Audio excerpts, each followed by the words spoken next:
Thanks for tuning in, sports fans only. See Andy back with another video. We closing in on this fight, man. Errol Spence Jr. versus Terrence Crawford. I gotta say, man, a lot of experts online. I'm not an expert right now. I'm still 50-50 on this fight. I feel like any of these guys could be right, just throwing it out. But this is like literally too close to call. Today, I'm just gonna go through a rundown of the style contrast and the difference, I would say, the fighting styles and what they both pose to each other. Gotta start with Errol Spence. We all know, can't mention Errol Spence without the jab. Jab, jab. I think that's going to be the big key for Errol to even, if he's going to beat Crawford, it's all about the jab. If he lose, it'll probably be because Crawford found a way to counter that jab and see what Bomac has in plan. But also, so jab, that's number one. Number two, gotta look at the size of Errol Spence Jr. right now. Looking real good in the gym, training. You know, I would say to me right now, look like he is in fighting shape. I'm starting to think he's going to probably try to maul Terrence Crawford. I would say this is going to be one fight where Crawford is not going. I don't think he's going to have a lot of time to you know, we know he has the high ring IQ, but I don't think he's going to have time for that. I think Spence is going to force him to fight. It's going to be close. And, you know, Spence is going to be looking to do damage. Both are, but I look at Spence is the one that's going to be trying to initiate the offense, and I'm looking at Terrence Crawford as the counter-puncher. Speaking on counter-puncher, Crawford probably one of the best in the game. When Crawford, if you stumble or show a little bit of hurtness versus Crawford, bam, he's on there. So that leads me to my next point with Crawford. Excellent finisher.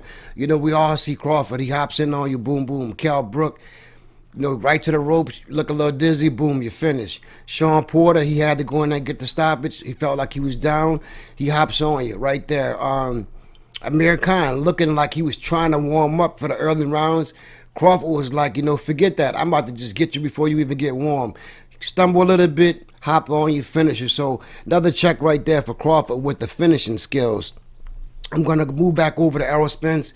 Body punching. So we already talked about the jab, the size. Now we're talking about the body puncher. One of the most brutal body punchers in the game. Many, including myself, would say he's probably top one or two in body punching. You know, it wears you down.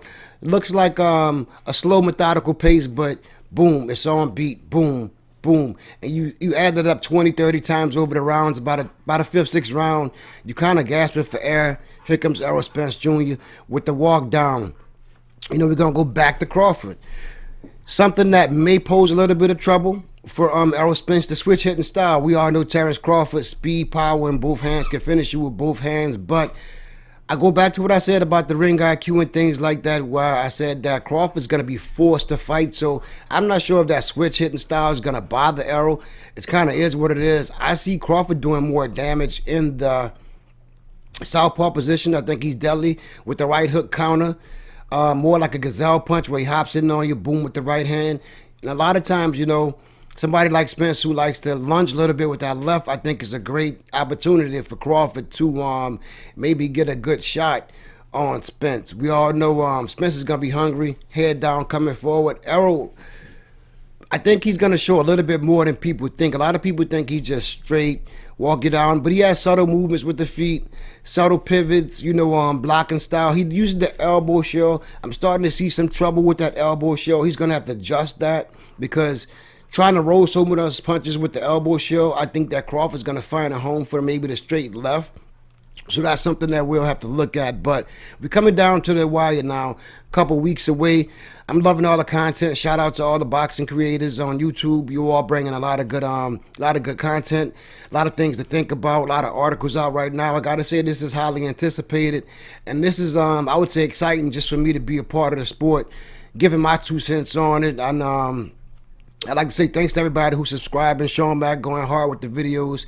Thanks for all the likes, the comments, and we pushing for 3,000. But back to what I was saying with these fighters, kind of 50-50. You know, I'm watching Bomac, the things he's talking about.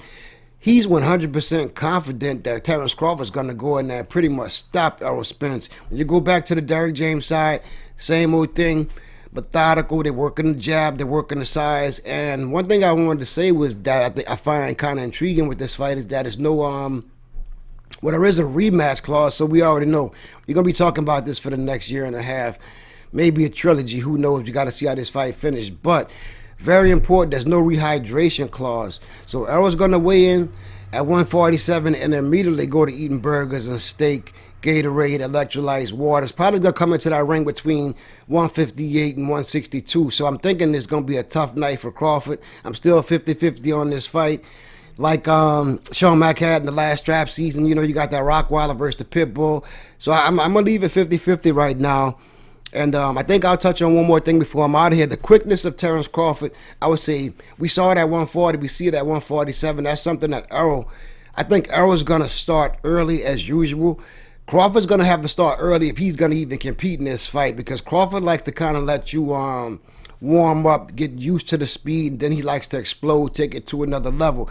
I'm thinking if he doesn't start early versus Spence, it may be no comeback. It may be no adjustments. It may be no higher ring IQ time to display. So I'm going to leave it right there. Quickness of Crawford, the power, size, body punching the Spence, along with, like I said, speed and power in both hands with Crawford. It's back and forth. We could go all night, but hit that like button, share the content. Thanks for tuning in to Sports Fans Only. We're a couple weeks away. Peace.